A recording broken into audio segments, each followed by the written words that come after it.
The high beam assist function automatically switches the headlights from the high beam to the low beam setting when an oncoming or leading vehicle appears in front of your vehicle. Turn the light switch to auto and press this switch to activate the high beam assist. When activated, the high beam assist indicator light illuminates on the instrument panel.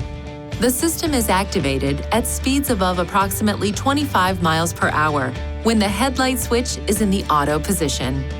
The system switches to low beam at speeds below 16 miles per hour.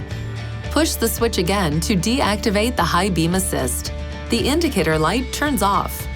The ambient light sensor used by the high beam assist function is located in front of the inside rearview mirror. To ensure proper function of the system, keep the windshield clean and do not attach stickers or other such materials near the ambient light sensor.